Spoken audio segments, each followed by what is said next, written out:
as we speak, an MOU for a defense cooperation and arms procurement between both sides are in the works. And once this would be unveiled, it would be a significant contribution to the bilateral partnership. And we're looking into more ship visits from India to the Philippines, and hopefully more exercises in the years to come.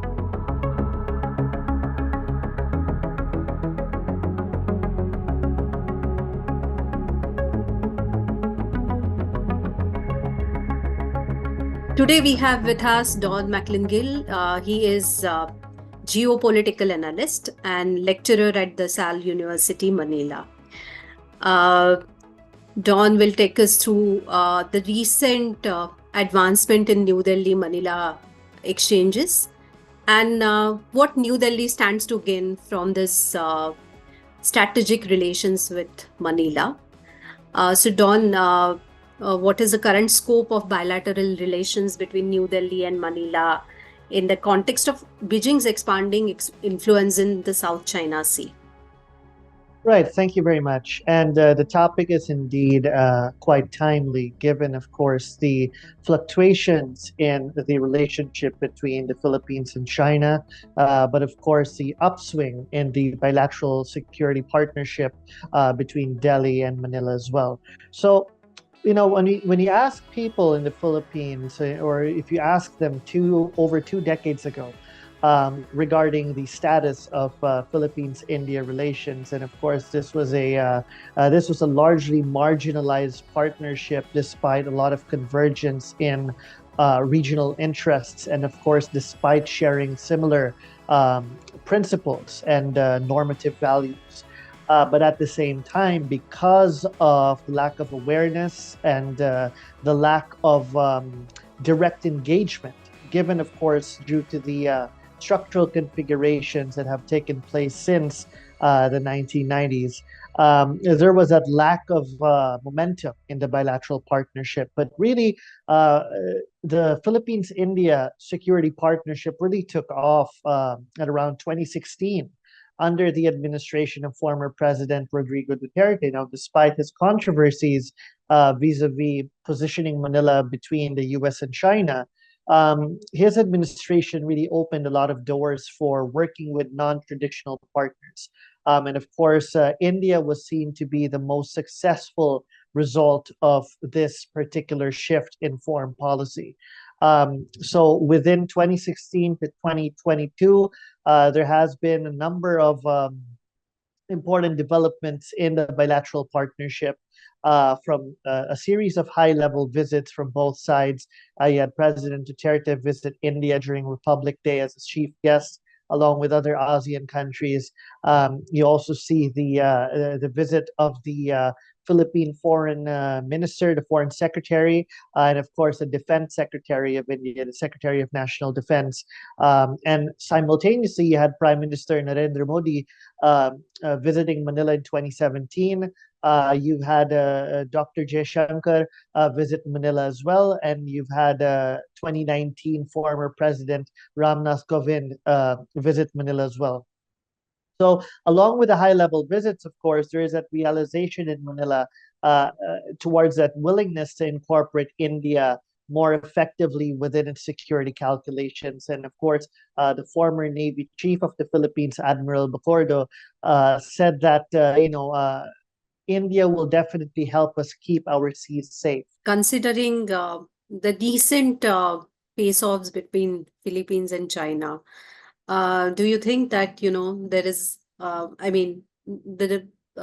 whatever used to happen in South China Sea, now the intensity has increased? Do you see that there is a pattern shift in that, and whether other nations need to be worried about whatever is happening between Manila and China? Yeah, well, definitely. China's expansionism in the West Philippine Sea, or what we call the part of the South China Sea that encompasses the Philippines' lawful 200 nautical mile exclusive economic zone, is a concern for not just Southeast Asian countries, but the rest of the world. We have to understand that the greater South China Sea, encompassing the West Philippine Sea, is a strategic area where maritime trade, vital sea lines of communication are embedded. And of course, China's dominance is largely seen through its intent to maximize its power in the maritime domain. And we've seen that in the Indian Ocean as well. Since 2008, Beijing has significantly scaled up its naval footprints in both Western and Eastern Indian Ocean, which is also considered as a disruptive force towards the status quo rules-based order there. So definitely this is something that is an international concern because in this point in time, China is the only rising great power with the material capability and of course the intent to disrupt the established order. It has the capacity and it also has the intent. So this is in fact something that both the Philippines and India are increasingly concerned with. But the only thing that China adheres to is risk. And that's something that India and the Philippines, along with their other partners like Japan, Australia, and the US, and even France, for instance, or the UK, should look into, how they could all apply more cost to China's expansionist interests in the West Philippine Sea. And I think that's one way to push back.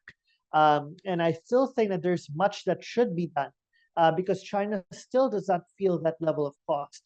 As we can see, it is continuously pushing the envelope, not just with the Philippines, but also with Vietnam, as it also stakes new claims in the Gulf of Tonkin.